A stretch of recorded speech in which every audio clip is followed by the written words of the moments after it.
श्री गणेशाय नमः। ओम नमो भगवते वासुदेवाय। श्रीमद् भागवत में चतुर्थ स्कंद 22वां अध्याय प्रारंभ करते हैं। महाराज पृथु को सनकादि का उपदेश।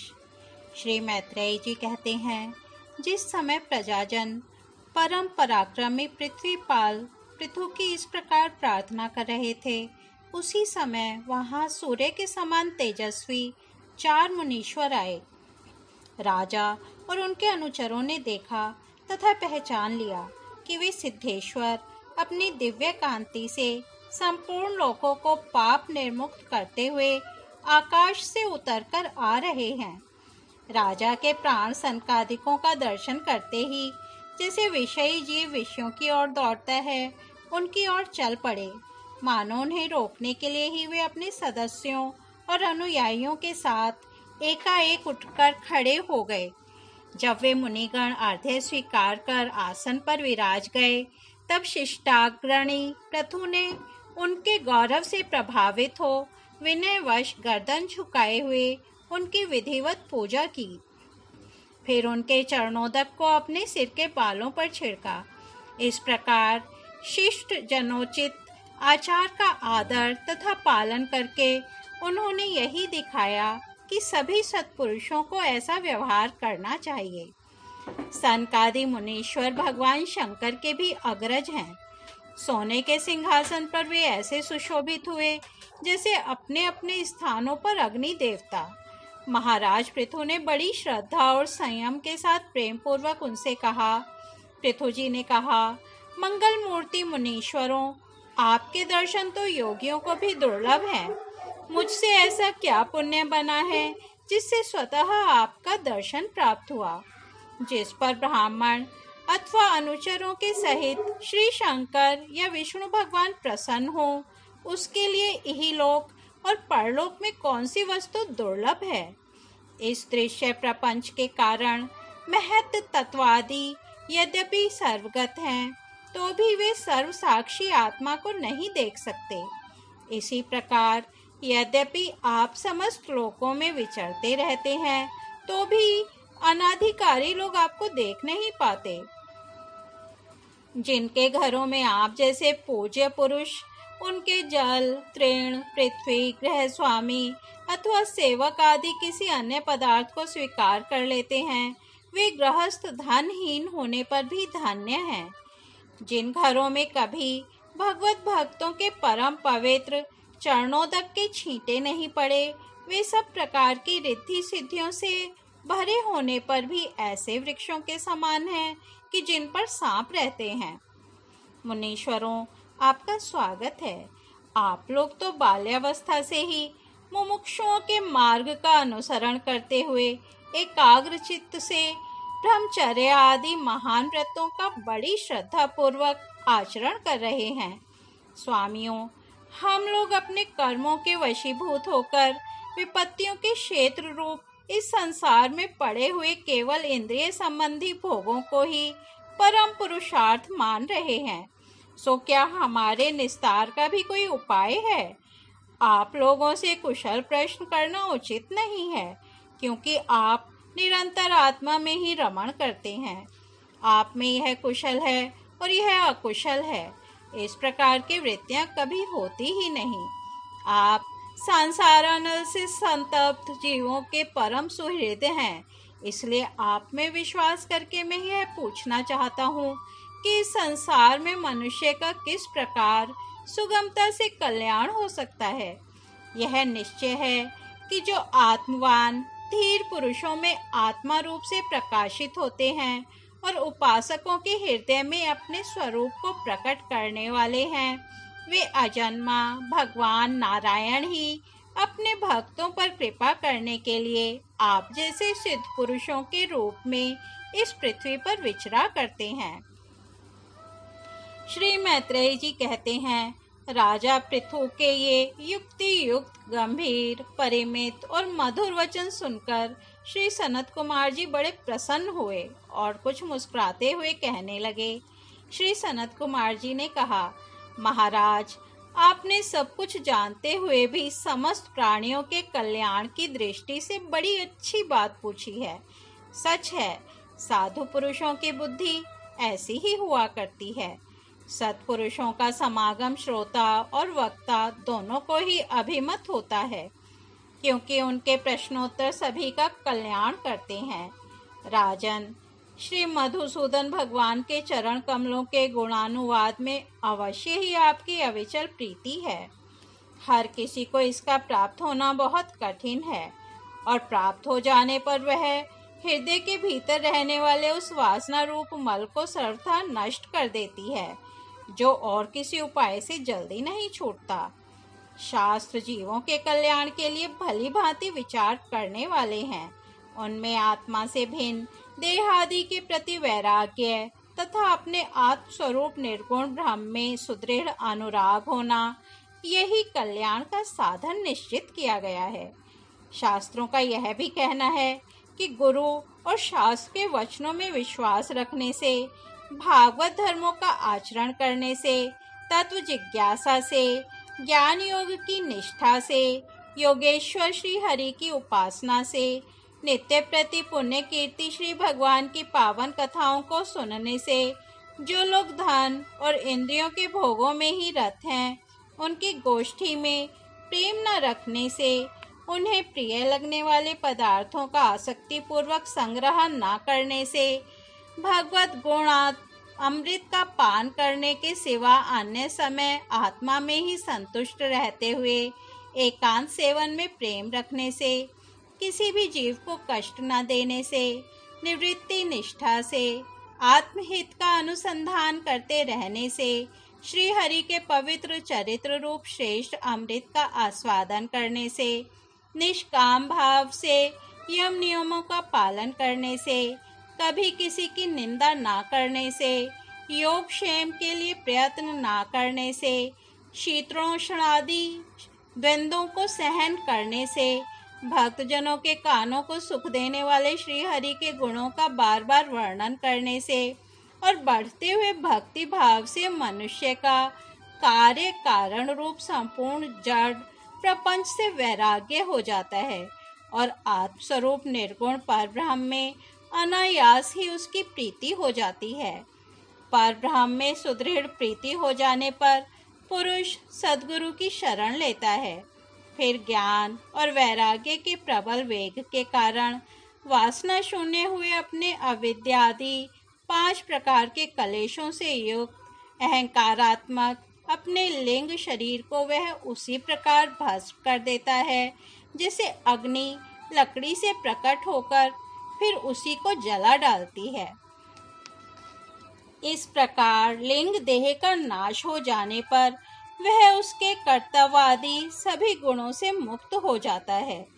फिर तो जैसे स्वप्नावस्था में तरह तरह के पदार्थ देखने पर भी उससे जग पड़ने पर उनमें से कोई चीज दिखाई नहीं देती, उसी प्रकार वह पुरुष शरीर के बाहर दिखाई देने वाले घट पट आदि और भीतर अनुभव होने वाले सुख दुखादि को भी नहीं देखता।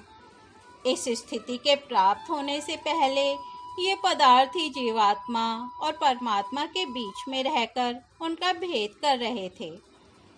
जब तक अंतःकरण रूपी उपाधि रहती है, तभी तक पुरुष को जीवात्मा, इंद्रियों के विषय और इन दोनों का संबंध कराने वाले अहंकार का अनुभव होता है। इसके बाद नहीं। बाह्य जगत में भी देखा जाता है कि जल, दर्पण आदि निमित्तों के रहने पर ही अपने बिंब और प्रतिबिंब का भेद दिखाई देता है, अन्य समय नहीं। जो लोग विषय चिंतन में लगे रहते हैं, उनकी इंद्रियां विषयों में फंस जाती हैं तथा मन को भी उन्हीं की ओर खींच ले जाती हैं। फिर तो जैसे जलाशय के तीर पर उगे हुए कुशादी अपनी जड़ों से उसका जल खींचते रहते हैं, उसी प्रकार वह इंद्रियासक्त मन बुद्धि की विचार शक्ति को क्रमशः हर लेता है। विचार शक्ति के नष्ट हो जाने पर पूर्वापर की स्मृति जाती रहती है, और स्मृति का नाश हो जाने पर ज्ञान नहीं रहता। इस ज्ञान के नाश को ही पंडित जन अपने आप अपना नाश करना कहते हैं। जिसके उद्देश्य से अन्य सब पदार्थों में प्रियता का बोध होता है, उस आत्मा का अपने द्वारा ही नाश होने से जो स्वार्थ हानि होती है, उससे बढ़कर लोक में जीव की और कोई हानि नहीं है। धन और इंद्रियों के विषयों का चिंतन करना मनुष्य के सभी पुरुषार्थों का नाश करने वाला है, क्योंकि इनकी चिंता से वह ज्ञान और विज्ञान से भ्रष्ट होकर वृक्षादि स्थावर योनियों में जन्म पाता है। इसलिए जिसे अज्ञान अंधकार से पार होने की इच्छा हो, उस पुरुष को विषयों में आसक्ति कभी नहीं करनी चाहिए, क्योंकि यह धर्म, अर्थ, काम और मोक्ष की प्राप्ति में बड़ी बाधक है। इन चार पुरुषार्थों में भी सबसे श्रेष्ठ मोक्ष ही माना जाता है, क्योंकि अन्य तीन पुरुषार्थों में सर्वथा काल का भय लगा रहता है। प्रकृति में गुण शोभ होने के बाद जितने भी उत्तम और अधम भाव पदार्थ प्रकट हुए हैं, उनमें कुशल से रह सके ऐसा कोई भी नहीं है। काल भगवान उन सभी के कुशलों को कुचलते रहते हैं। अतः राजन, जो श्री भगवान देह, इंद्रिय, प्राण, बुद्धि और अहंकार से आवृत सभी स्थावर जंगम प्राणियों के हृदयों में जीव के नियामक अंतर्यामी आत्मा रूप से सर्वत्र साक्षात प्रकाशित हो रहे हैं, उन्हें तुम वह मैं ही हूँ ऐसा जानो। जिस प्रकार माला का ज्ञान हो जाने पर उसमें सर्प बुद्धि नहीं रहती, उसी प्रकार विवेक होने पर जिसका कहीं पता नहीं लगता, ऐसा यह मायामय प्रपंच, जिसमें कार्य कारण रूप से प्रतीत हो रहा है और जो स्वयं कर्म फल कलुषित प्रकृति से परे है, उस नित्य मुक्त, निर्मल और ज्ञान स्वरूप परमात्मा को मैं प्राप्त हो रहा हूँ। संत महात्मा जिनके चरण कमलों के अंगुली दल की छिटकती हुई छटा का स्मरण करके अहंकार रूप हृदय ग्रंथि को, जो कर्मों से गठित है, इस प्रकार छिन्न भिन्न कर डालते हैं कि समस्त इंद्रियों का प्रत्याहार करके अपने अंतःकरण को निर्विषय करने वाले सन्यासी भी वैसा नहीं कर पाते, तुम उन सर्वाश्रय भगवान वासुदेव का भजन करो। जो लोग मन और इंद्रिय रूप मगरों से भरे हुए इस संसार सागर को योग आदि दुष्कर साधनों से पार करना चाहते हैं, उनका उस पार पहुंचना कठिन ही है, क्योंकि उन्हें कर्णधार रूप श्री हरि का आश्रय नहीं है। अतः तुम तो भगवान के आराधनीय चरण कमलों को नौका बनाकर अनायास ही इस दुस्तर समुद्र को पार कर लो। श्री मैत्रेयी जी कहते हैं, विदुर जी, ब्रह्मा जी के पुत्र आत्मज्ञानी सनत कुमार जी से इस प्रकार आत्म तत्व का उपदेश पाकर महाराज पृथु ने उनकी बहुत प्रशंसा करते हुए कहा। राजा पृथु ने कहा, भगवान दीनदयाल श्री हरि ने मुझ पर पहले कृपा की थी, उसी को पूर्ण करने के लिए आप लोग पधारे हैं। आप लोग बड़े ही दयालु हैं। जिस कार्य के लिए आप लोग पधारे थे, उसे आप लोगों ने अच्छी तरह संपन्न कर दिया। अब इसके बदले में मैं आप लोगों को क्या दूं? मेरे पास तो शरीर और इसके साथ जो कुछ है, वह सब महापुरुषों का ही प्रसाद है। ब्राह्मण, प्राण, स्त्री, पुत्र, सब प्रकार की सामग्रियों से भरा हुआ भवन, राज्य, सेना, पृथ्वी और कोश, यह सब कुछ आप ही लोगों का है, अतः आपके ही श्री चरणों में अर्पित है। वास्तव में तो सेनापतित्व, राज्य, दंड विधान और संपूर्ण लोगों के शासन का अधिकार तो वेद शास्त्रों के ज्ञाता ब्राह्मणों को ही है। ब्राह्मण अपना ही खाता है, अपना ही पहनता है और अपनी ही वस्तु दान देता है। दूसरे क्षत्रिय आदि तो उसी की कृपा से अन्न खाने को पाते हैं। आप लोग वेद के पारगामी हैं। आपने अध्यात्म तत्व का विचार करके हमें निश्चित रूप से समझा दिया है कि भगवान के प्रति इस प्रकार की अभेद भक्ति ही उनकी उपलब्धि का प्रधान साधन है। आप लोग परम कृपालु हैं, अतः अपने इस दीनोद्धार रूप कर्म से ही सर्वदा संतुष्ट रहें। आपके इस उपकार का बदला कोई क्या दे सकता है? इसके लिए प्रयत्न करना भी अपनी हंसी कराना ही है। श्री मैत्रेयी जी कहते हैं, विदुर जी, फिर आदिराज पृथु ने आत्मज्ञानियों में श्रेष्ठ सनकादि की पूजा की और वे उनके शील की प्रशंसा करते हुए सब लोगों के सामने ही आकाश मार्ग से चले गए। महात्माओं में अग्रगण्य महाराज पृथु उनसे आत्मोपदेश पाकर चित्त की एकाग्रता से आत्मा में ही स्थित रहने के कारण अपने को कृतकृत्य ऐसा अनुभव करने लगे। ब्रह्मार्पण बुद्धि से समय, स्थान, शक्ति, न्याय और धन के अनुसार सभी कर्म करते थे। इस प्रकार एकाग्र चित्त से समस्त कर्मों का फल परमात्मा को अर्पण करके आत्मा को कर्मों का साक्षी एवं प्रकृति से अतीत देखने के कारण वे सर्वथा निर्लिप्त रहे। जिस प्रकार सूर्यदेव सर्वत्र प्रकाश करने पर भी वस्तुओं के गुण दोष से निर्लेय रहते हैं, उसी प्रकार सार्वभौम साम्राज्य लक्ष्मी से संपन्न और गृहस्थाश्रम में रहते हुए भी अहंकार शून्य होने के कारण वे इंद्रियों के विषयों में आसक्त नहीं हुए। इस प्रकार आत्मनिष्ठा में स्थित होकर सभी कर्तव्य कर्मों का यथोचित रीति से अनुष्ठान करते हुए उन्होंने अपनी भार्या अर्ची के गर्भ से अपने अनुरूप 5 पुत्र उत्पन्न किए। उनके नाम विजिताश्व, धूम्रकेश, हर्यक्ष, द्रविण और वृक थे। महाराज पृथु भगवान के अंश थे। वे समय समय पर जब जब आवश्यक होता था जगत के प्राणियों की रक्षा के लिए अकेले ही समस्त लोकपालों के गुण धारण कर लिया करते थे। अपने उदार मन, प्रिय और हितकर वचन, मनोहर मूर्ति और सौम्य गुणों के द्वारा प्रजा का रंजन करते रहने से दूसरे चंद्रमा के समान उनका राजा यह नाम सार्थक हुआ। सूर्य जिस प्रकार गर्मी में पृथ्वी का जल खींचकर वर्षा काल में उसे पुनः पृथ्वी पर बरसा देता है तथा अपनी किरणों से सबको ताप पहुंचाता है, उसी प्रकार वे कर रूप से प्रजा का धन लेकर उसे दुष्कालादि के समय मुक्त हस्त से प्रजा के हित में लगा देते थे तथा सब पर अपना प्रभाव जमाए रखते थे। वे तेज में अग्नि के समान दुर्धर्ष, इंद्र के समान अजय, पृथ्वी के समान क्षमाशील और स्वर्ग के समान मनुष्यों की समस्त कामनाएं पूर्ण करने वाले थे।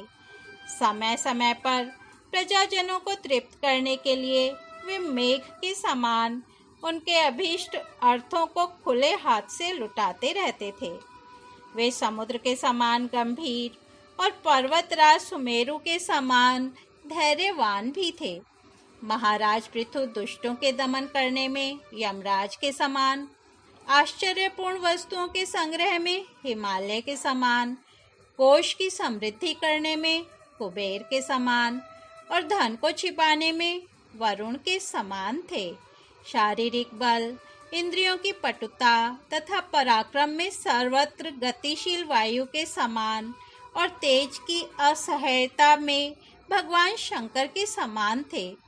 सौंदर्य में कामदेव के समान, उत्साह में सिंह के समान, वात्सल्य में मनु के समान और मनुष्यों के आधिपत्य में सर्वसमर्थ ब्रह्मा जी के समान थे। ब्रह्म विचार में बृहस्पति, इंद्रिय जय में साक्षात श्री हरि तथा गौ, ब्राह्मण, गुरुजन एवं भगवत भक्तों की भक्ति, लज्जा, विनय, शील एवं परोपकार आदि गुणों में अपने ही समान अनुपम थे। लोग त्रिलोकी में सर्वत्र उच्च स्वर से उनकी कीर्ति का गान करते थे। इससे वे स्त्रियों तक के कानों में वैसे ही प्रवेश पाए हुए थे जैसे सत्पुरुषों के हृदय में श्री राम। इस तरह श्रीमद् भागवत में चतुर्थ स्कंध 22वां अध्याय समाप्त होता है। कल हम 23वां अध्याय राजा पृथु की तपस्या और परलोक गमन को सुनेंगे। तब तक हम यही विराम लेते हैं।